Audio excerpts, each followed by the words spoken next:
Campursari ing Benda Peri. Pak Karyo pimpinan grup Campursari Sidolaras lagi judeg, bunek lan mumet. Lah piye ora? Sesasi iki wis ana wong telu sing nelakake kekarepane arep metu saka grup iku. Pak Karyo ya ora maido, jalaran saksuwene iki grupe sepi tanggapan. Wong-wong luwih seneng padha nanggap dangdut sing biduane semok, kendel lan kenes. Kanggone wong-wong grup Campursarine wis ora njamani, kuno lan penyanyine tuwa-tuwa. Pak, nuwun sewu.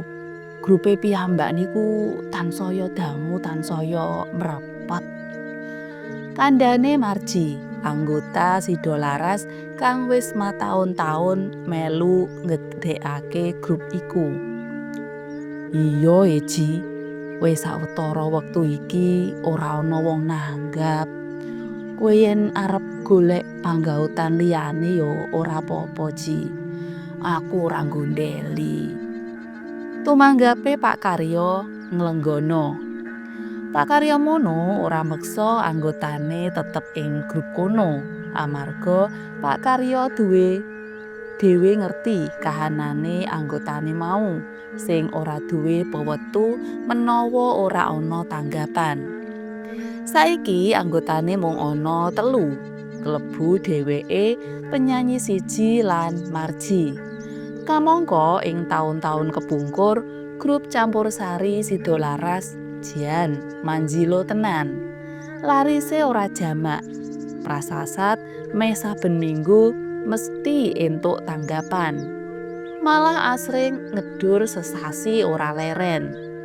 Sing nanggap ya ora mung ing wewengkon Temanggung wae, nanging nganti njaban kutha kaya Magelang, Jogja, Solo, Malang, Surabaya lan liya-liyane.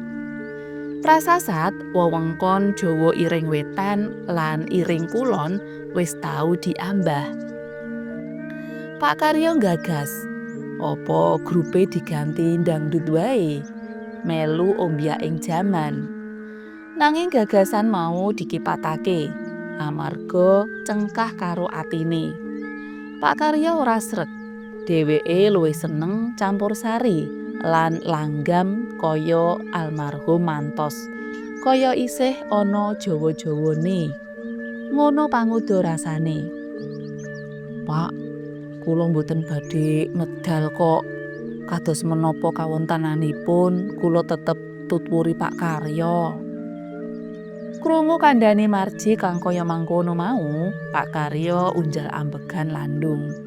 Satemene dheweke uga ora lila menawa ditinggal Marji.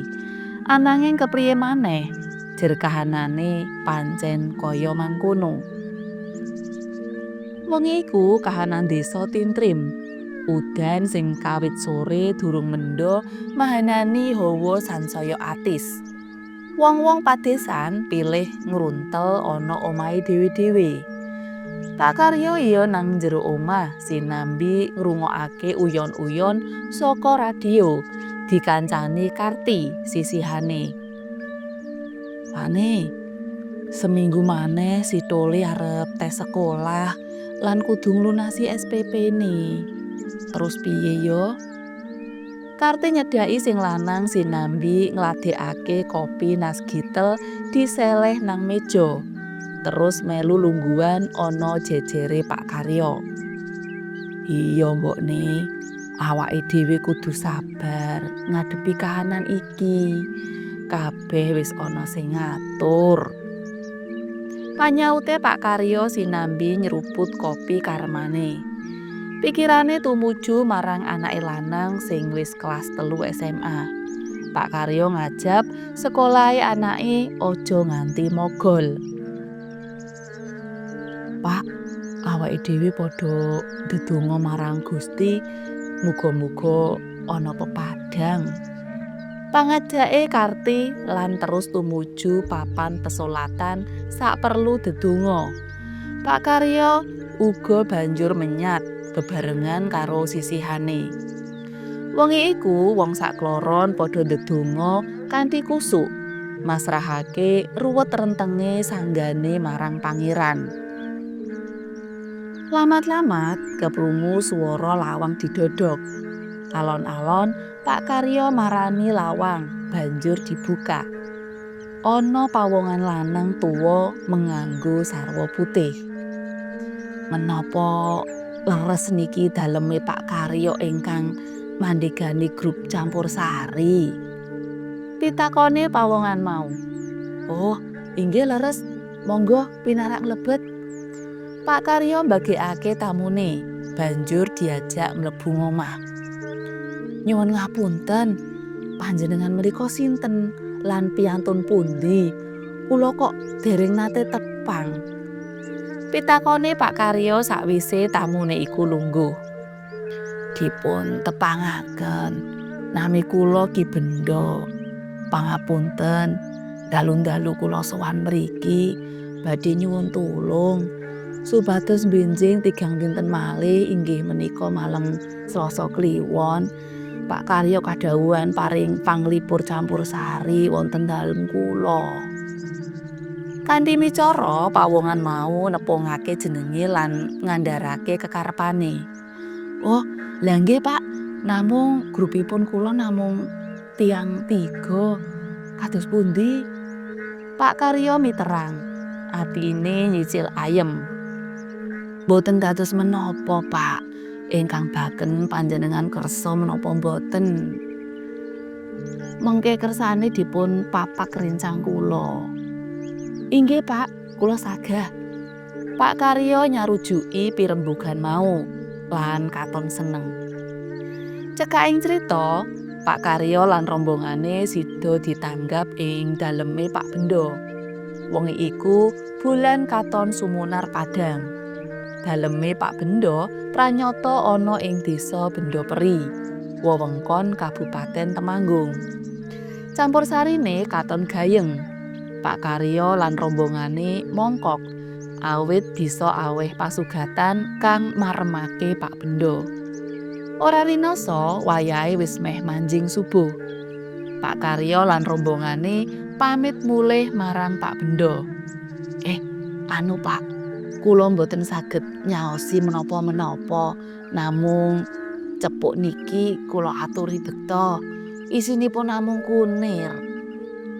Pak Benda menehake cepuk ketutupan gombal putih marang Pak Karyo nalika arep mulih. Oh, inggih Pak, matur nuwun sanget. Panyahure Pak Karyo.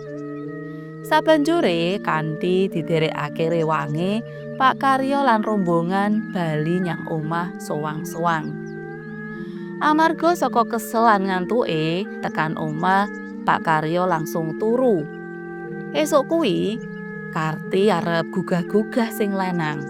Mripate weruh cepuk ana dhuwur meja ditutupi gombal putih. Karana penasaran, cepuk mau dibuka. Saeba kagete Karti. Jebul isine mas batangan. Age-age Karti nggoyak-goyak sisiane. Pak nih, tangi yo. Ki lho, ana mas-masan nang jero cepuk. Alhamdulillah, matur nuwun ya Allah. Pambengoke Karti agawe Karyo jenggira tangi. Apa mbok nih? Alhamdulillah. Sakala wong loro iku ngucap syukur marang pangeran. Dene mas-masan mau sakwise dibagi telu karo rombongane, ora lali dibagi-bagi marang tangga teparo sing butuhake.